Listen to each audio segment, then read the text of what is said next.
भी अच्छा सोचकर निर्णय लेता हूँ, मुझे उसका परिणाम प्रतिकूल ही प्राप्त होता है। जैसे अपने व्यक्तिगत जीवन के लिए भी कोई, जैसे अपने लाभ के लिए भी अगर कुछ काम करें, किसी को नुकसान ना हो, अपना लाभ अपना, ऐसा सब कोई प्रयास करता है, लेकिन वो भी उल्टा ही हो जाता है, उल्टा हो जाता है। हाँ, तो कोई न कोई कर्म का प्रारब्ध का ऐसा टांग मारता है जो हमें सुख ना मिलने दे। पक्का समझना।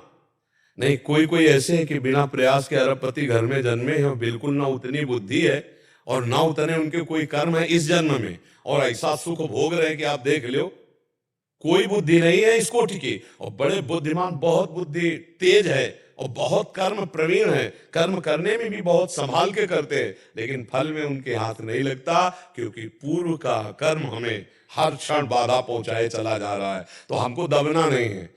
अगर हमको इस जन्म में उन्नति प्राप्त करनी तो भजन जरूर, भजन ही काट सकता है आपके कर्म, और कोई प्रवीणता काम नहीं करेगी। भजन बल से हम बढ़ सकते हैं।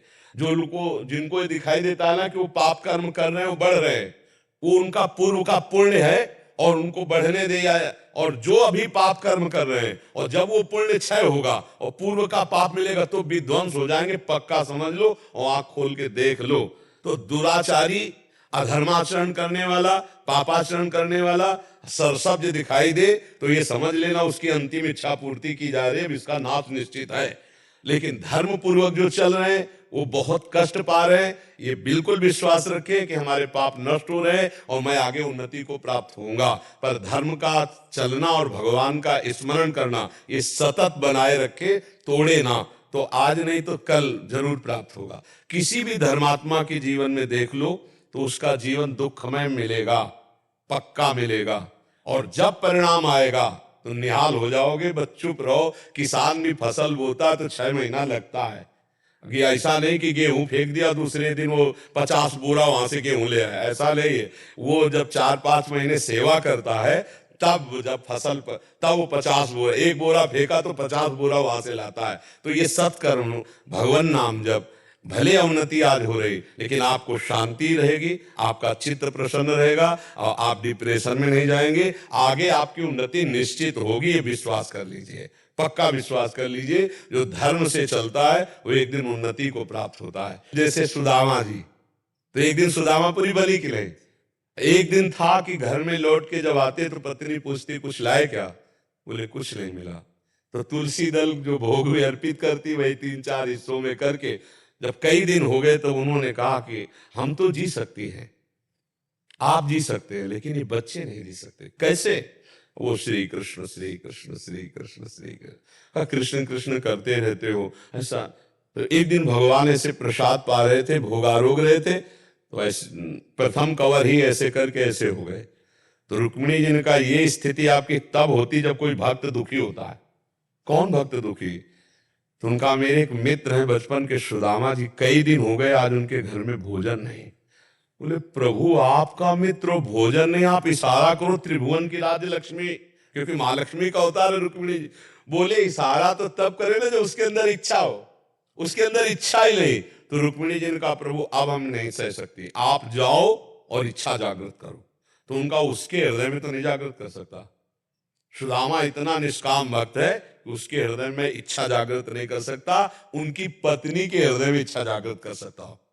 तो भगवान एक भिक्षुक के रूप में गए, कहा भिक्षाम दे। तो अतिथि धर्म का ज्ञान रखने वाली सुदामा जी की पत्नी निकली और उन्होंने कहा कि मैं आपको भिक्षा नहीं दे सकती, क्योंकि मेरे यहाँ एक संतान हुई है जिससे मैं अपवित्र हूं। एक जनना सोच होता है, एक मरना सोच होता है। तो मेरे यहाँ जनना सोच है, मैं तुम्हें भिक्षा नहीं।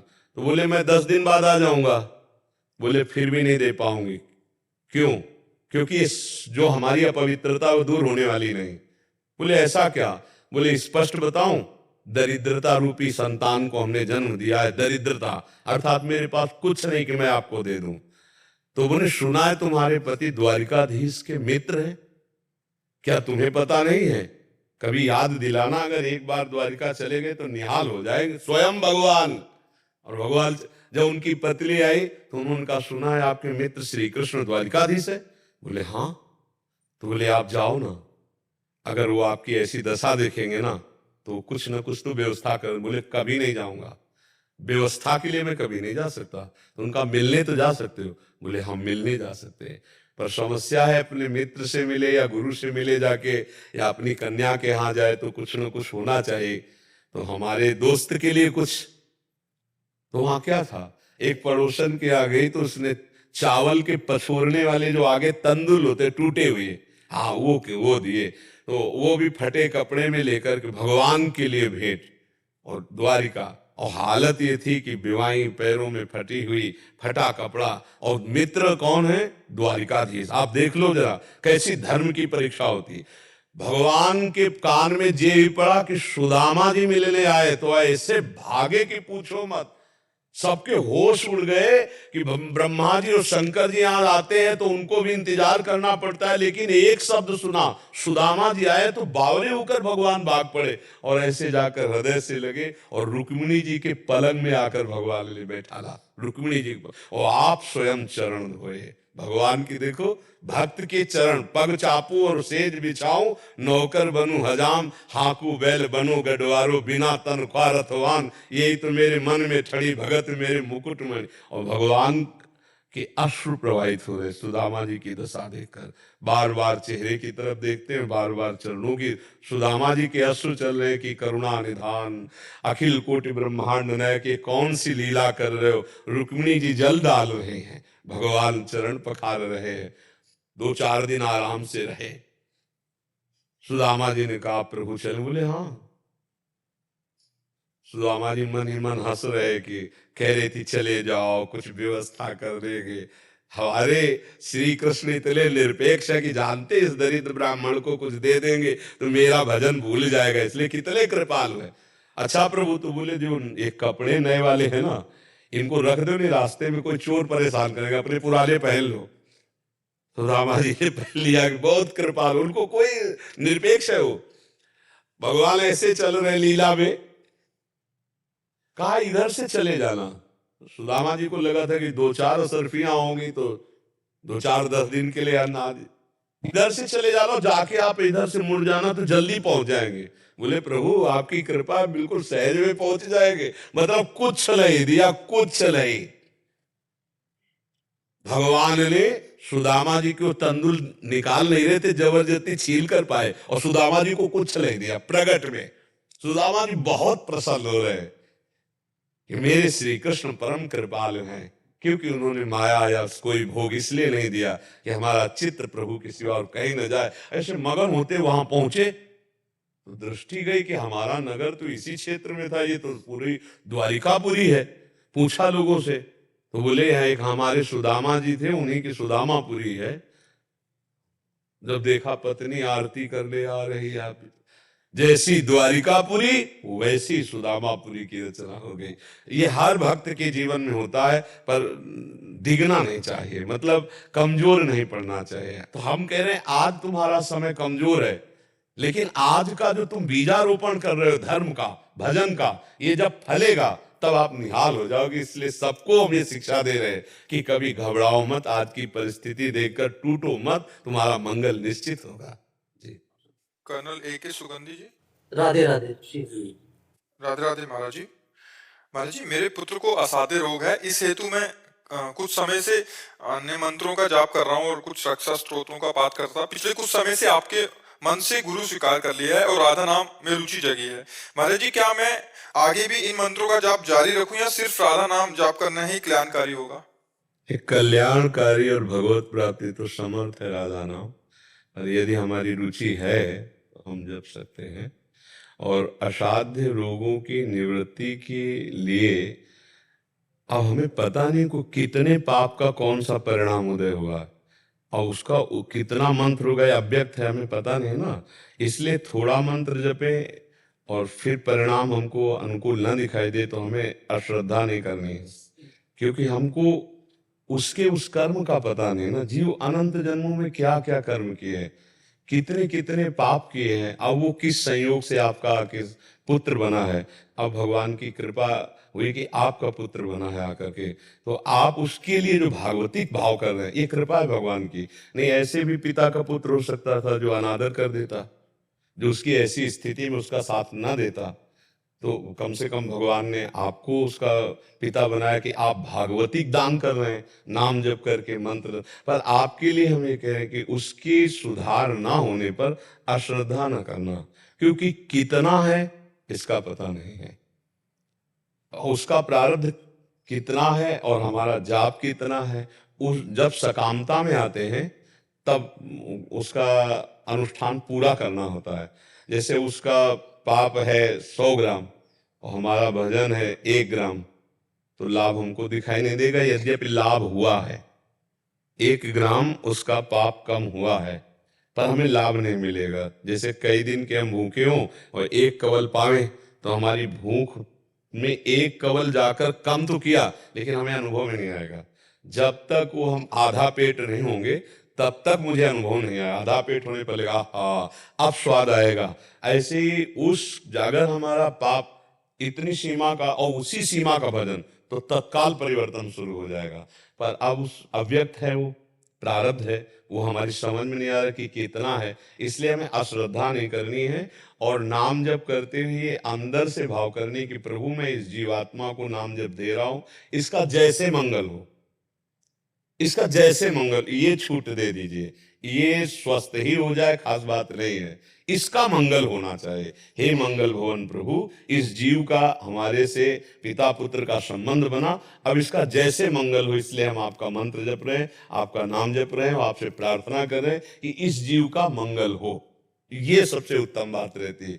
जे विधि प्रभु प्रसन्न मन होई, करुणा सागर कीजिए सोई। हे नाथ, जिससे आपका मन प्रसन्न हो और करुणा समुद्र वही कीजिए जिससे इसका परम मंगल हो। तो परम मंगल भगवान जानते हैं किस तरह से होगा। हमें बिल्कुल निरपेक्ष रहना चाहिए, निरपेक्ष रहना, आसक्त नहीं होना चाहिए, ममता नहीं करना चाहिए, हमें प्यार करना चाहिए। प्यार करते हैं भगवत संबंध को और ममता कहते हैं देह संबंध को। देह संबंध से यदि हम रहेंगे तो अश्रद्धा हो जाएगी, क्योंकि देह संबंध नाशवान है, शरीर कभी भी नष्ट हो सकता है।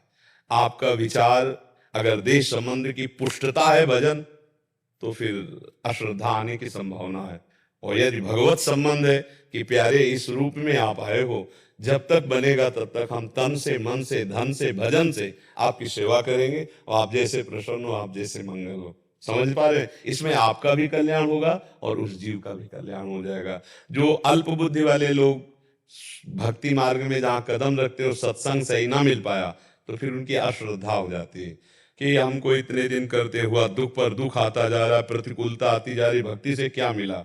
तुम्हारी पीछे की फसल अब भोगनी पड़ रही और ये फसल तुम्हारी नवीन है जो आगे तुम्हें आनंद देने वाली। इस पर अश्रद्धा मत करो। वर्तमान की जो बोए हुए सदाचरण है, जो सद चिंतन है, जो सद भक्ति है, ये कभी व्यर्थ नहीं हो सकती। जब असद आचरण पापाचरण व्यर्थ नहीं हुए, वो भोगने पड़ रहे, तो सदाचरण व्यर्थ कैसे हो जाएंगे? तो हमको और सदाचरण बढ़ाना चाहिए, पर अल्पज्ञता के कारण, पूरा ज्ञान ना होने के कारण वो लोग भक्ति से विमुख हो जाते हैं, फिर भटक जाते हैं, फिर अन्य कार्यों में लग जाते हैं, फिर वो कई तरह से मतलब परेशान। जैसे हमने कहा कि किसी भी भूत प्रेत आदि की किसी की ताकत नहीं है कि आपको कष्ट दे सके, जब तक आपका कर्म आपको कष्ट देने के लिए लागू नहीं होगा। और जब कर्म लागू हो गया, अब वो भूत बन के लागू होता है, या एक्सीडेंट बन जाता है, या रोग बन जाता है, या पिटाई करवा देता है, या दुश्मनी बन जाता है, या षड्यंत्र बन जाता है। आप बिल्कुल निर्दोष हो पर आपको दंड मिलेगा वर्तमान में, क्योंकि पूर्व का कर्म लागू हो गया है।